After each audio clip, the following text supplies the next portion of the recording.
मैं हूं Sikandar Javed, advocate supreme court.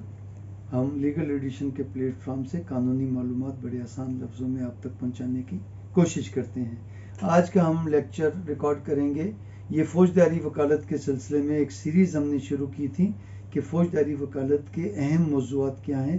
अगर आप ये लेक्चर्स बाकायदगी से देखते रहेंगे तो आप एक बहुत अच्छे फौजदारी वकील बन सकते हैं। उसके सिलसिले का हमने पहला ये को तकरीबन तो 26वां 27वां है, लेकिन हमने इस मौजू को पहले एक किस्त इसकी की थी हेबियस कार्पस।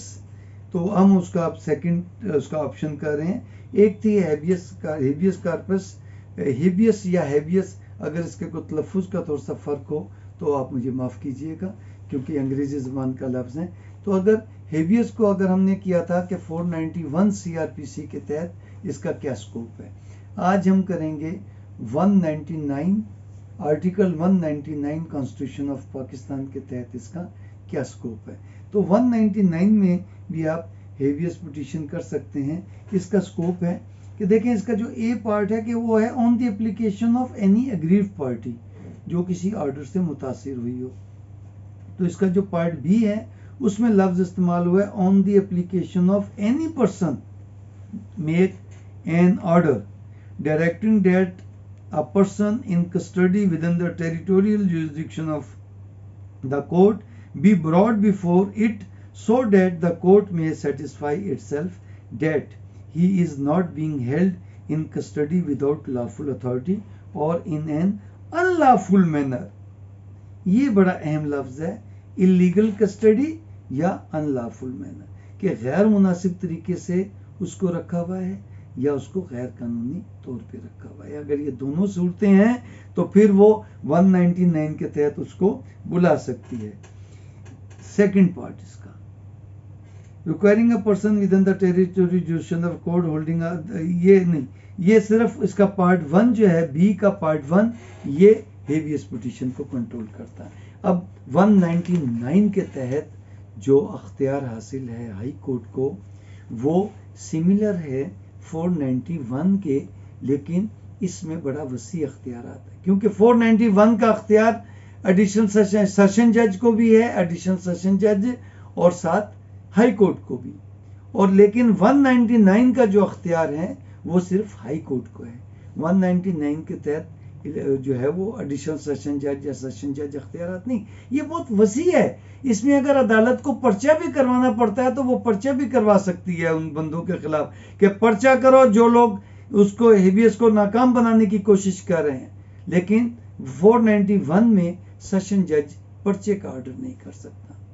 बड़ा वसी अख्तियार आता है 199 में हाई कोर्ट के पास।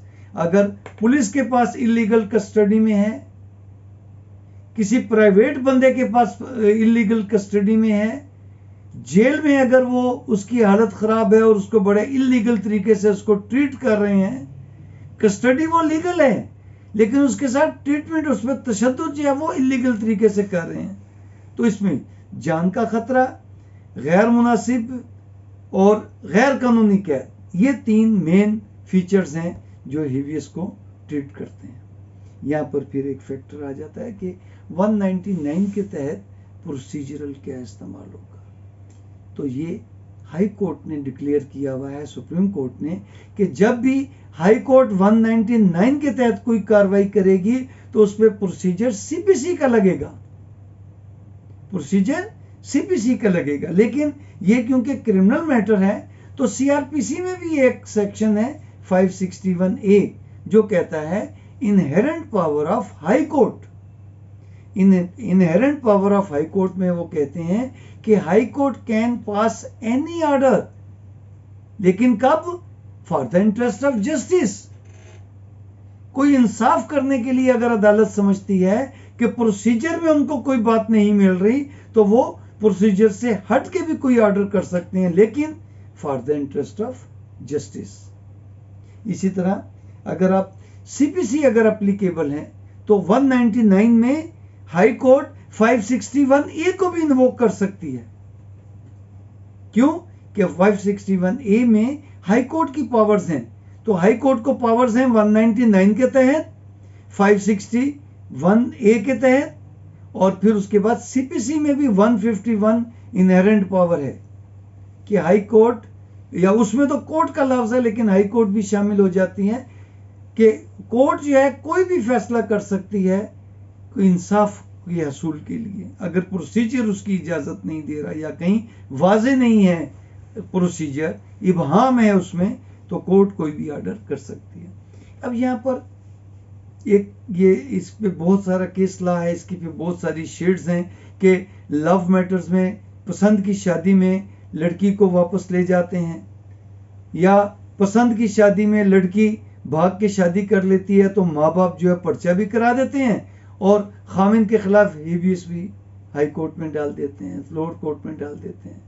तो उसमें जब भी कोई हेबियस पिटीशन दायर होगी और अदालत इस नतीजे पे पहुंचेगी, और अदालत को इस नतीजे पे पहुंचना चाहिए, लेकिन कुछ मामलात ऐसे होते हैं कि जो रिकॉर्ड से पता चल रहा होता है कि ये माँ बाप की इज्जत खराब करने के लिए, लेकिन हेबियस पिटीशन में कानून ये कहता है कि अदालत की जो स्वाबदीद है या अदालत की जो मर्जी है या जो अदालत की सेटिस्फेक्शन है वो मिनिमाइज हो जाती है।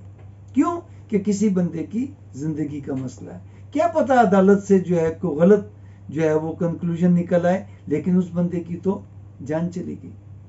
मैंने एक केस किया था मुल्तान में, हेबियस पिटीशन, एक लड़की ने शादी कर ली थी लेकिन वो बड़ा मजहबी खानदान था, तो हमने खामिन की तरफ से हेबियस पिटीशन दायर की कि उसको तलाक, और उसको जो है ये मार देंगे माँ बाप, वो ले गए हैं ज़बरदस्ती, तो उसको तलब किया जाए, मैं उसका कानूनी खामिन हूँ। पहले तो जज साहब ने, जो सिंगल जज साहब के पास लगा, वो थोड़े से मजहबी टाइप थे, तो उन्होंने कहा कि नहीं वो बड़ा मजहबी ख़ानदान है, आपने भाग की शादी की है, उनकी इज्जत को क्यों जो है वो ये करे, तो उन्होंने नहीं ऑर्डर किए, खारिज कर दिए। हमने फिर डिवीज़न बेंच में हम गए हेबियस पिटीशन में उसी को लेके, उसमें उन्होंने ऑर्डर कर दिया कि उसको लड़की को लाया जाए, लेकिन दूसरी तरफ से जो खानदान ने इज्जत का मसला बना दिया, उन्होंने नहीं पेश किया अदालत में। उसके बाद अगली पेशी पे जब आए तो उन्होंने कहा क्यों नहीं लाए, पुलिस को कहा गया, उन्होंने कहा कि जी हमने बड़ी कोशिश की लेकिन वहाँ पर बड़ी रेजिस्टेंस थी, बड़े लोग इकट्ठे हो गए, तो वो मजहबी खानदान है, उन्होंने इज्जत का मसला बना लिया, तो हम नहीं ला सके, हमें थोड़ा सा और टाइम दिया जाए। तो वहाँ पर जो लड़की की तरफ से जो पेश हुए उनके रिश्तेदार, उन्होंने बड़ी मुखालफत की कि जी वो अपनी मर्जी से रह रही है। अदालत ने कहा कि भी उसको पेश करो, अगर अपनी मर्जी से रह रही है, अदालत ने तसल्ली करनी है कि वो अपनी मर्जी से रह रही है कि नहीं रह रही। तो पेश करने के लिए नहीं तैयार थे, तो उन्होंने फिर उस जिले के एसएसपी को ऑर्डर किया कि आप इसको पेश करें अदालत में। लेकिन इस दौरान क्या हुआ, अगली पेशी से पहले ही उस बच्ची को मौका मिला घर से भागने का, वो भाग के अपने खामिन के पास आना चाहती थी, वो खेतों में छुपती छुपाती निकल रही थी बकौल मेरे क्लाइंट के, तो पीछे घर वालों को पता चल गया, तो वो पीछे भागे उसको ढूंढने के लिए। तो सड़क के करीब वो पहुंच चुकी थी, तो उससे सड़क से कुछ लोग आ रहे थे, उनसे बचने के लिए वो दोबारा जाके जो है वो खेत में जहाँ पर वो कमाद उगी हुई थी वहां जाके छुप गई। तो उन लोगों ने जो पीछे माँ बाप आ रहे थे भागते हुए, तो उन्होंने जब उन बंदों से पूछा तुमने यहाँ कोई लड़की को तो नहीं भागते देखा, उन्होंने कहा हमने ये कमाद के खेत में हिलजुल देखी है, पता नहीं। तो बस उन्होंने उस खेत को घेरे में ले लिया और उसको वहीं उसको गोली मार दी। तो मुझे बताएं कि सिंगल बेंच साहब के अगर जज साहब उसको वक्ती बुला लेते तो उसको जिंदगी से ना जाना। तो अदालत की जो सवाबदीद है वो बहुत मिनिमाइज रह जाती है, उसको बुला के फिर तमाम को बाहर निकाल के अदालत अकेले में भी उससे सेटिस्फाई होती है कि बताओ तुम पे प्रेशर नहीं है, तुम किधर जाना चाहते। तो ये मामलात हैं। और दूसरे मामलात होते हैं नौ उम्र बच्चों की, उसमें अब 2 महीने का बच्चा भी बाज़ जिद में खामिन जबरदस्ती रख लेता है, या गुस्से में बीवी उस वक्त तो छोड़ के माँ चली जाती है, बाद में फिर केस कर। तो अदालत ये देखती है कि इतना छोटा बच्चा माँ बाप के बगैर नहीं रह सकता।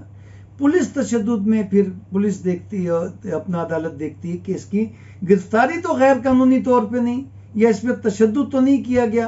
अगर ऐसी कोई भी बात मिल जाए तो वो उनको जो है रिलीज कर देती है गिरफ्तारी के बावजूद कि जाओ और बेल, उसको बेल ग्रांट कर देती है।